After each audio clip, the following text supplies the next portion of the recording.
Le soleil se levait lentement au-dessus du village, enveloppant les cases d'une lueur dorée. L'air du matin portait les chants des fidèles qui s'élevaient du petit temple au toit de chaume.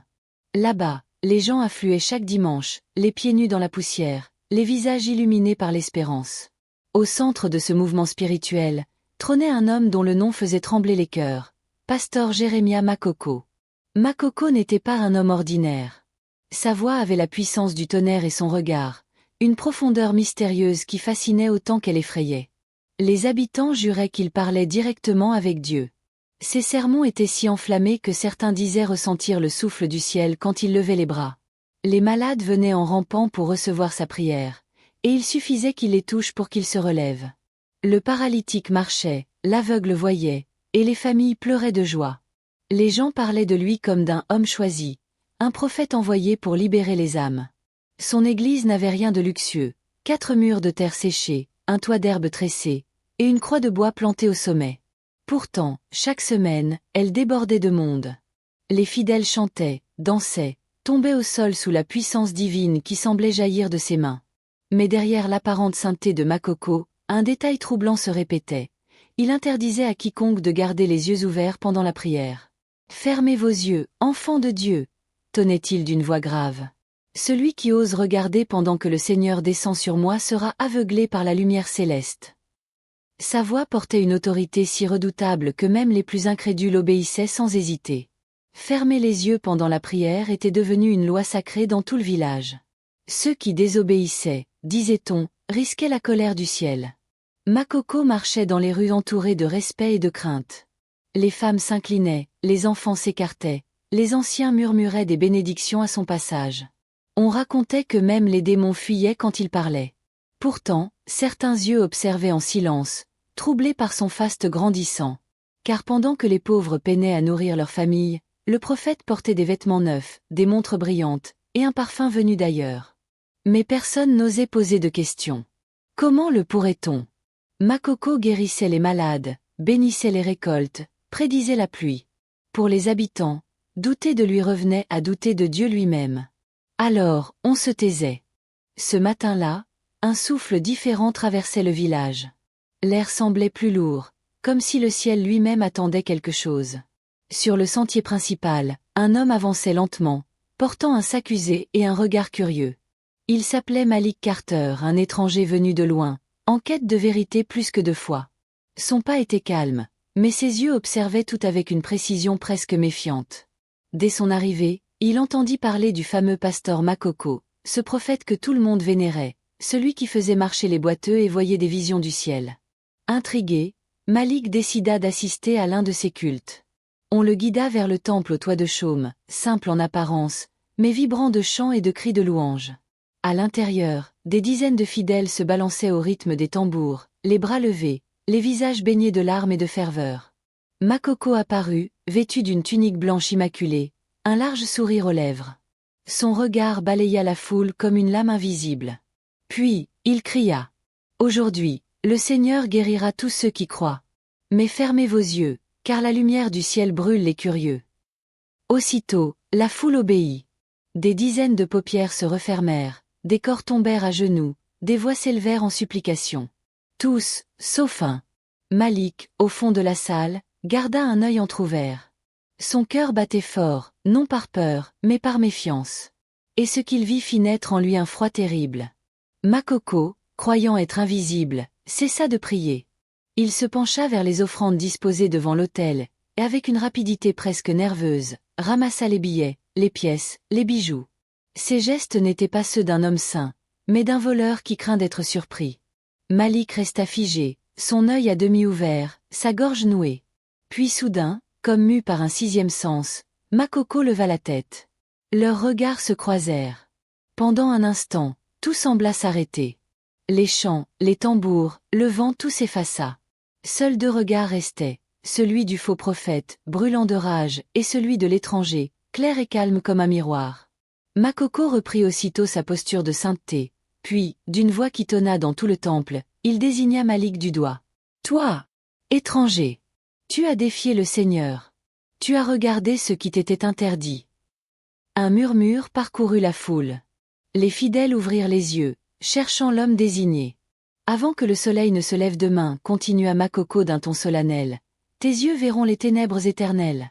Car nul ne regarde Dieu sans en payer le prix. La peur s'installa dans la salle. Des femmes se mirent à prier, d'autres pleuraient. Malik resta silencieux, les bras croisés, le regard dur. Il ne croyait pas aux malédictions, mais il sentait dans cette foule une force plus dangereuse encore, la croyance aveugle. Cette nuit-là, tandis que le village dormait, tous s'attendaient à trouver le corps de l'étranger au matin. Mais à l'aube, Malik sortit de sa hutte, vivant et souriant. Ses yeux brillaient plus fort que jamais. Les villageois chuchotaient, inquiets, troublés. Le prophète s'était-il trompé? Ou bien, le pouvoir de Makoko n'était-il qu'une illusion? Pour la première fois depuis des années, un souffle de doute s'infiltra dans la foi du village. Et Makoko, derrière son sourire figé, sentit quelque chose d'inédit, la peur de perdre son trône spirituel. Les jours passèrent, et le nom de Malik Carter continuait de circuler dans tout le village. Certains le voyaient comme un homme béni, protégé par un Dieu plus fort que celui du prophète. D'autres le craignaient, murmurant qu'il avait survécu grâce à la sorcellerie. Mais pour Pastor Makoko, cet étranger était devenu une menace silencieuse, une ombre qui ébranlait son autorité. Afin de prouver que son pouvoir restait intact, Makoko annonça un grand service de délivrance. Ce dimanche-là, l'église débordait de fidèles. L'air était lourd, saturé d'encens et de ferveur. Les tambours battaient fort, les gens chantaient avec larmes et passion, suppliant le ciel d'agir. Au milieu de la foule, une jeune femme nommée Keisha Obi se tenait debout, les mains jointes contre sa poitrine. Keisha était connue pour sa douceur et sa foi sincère. Elle venait à chaque culte, espérant trouver la paix après la mort de sa mère.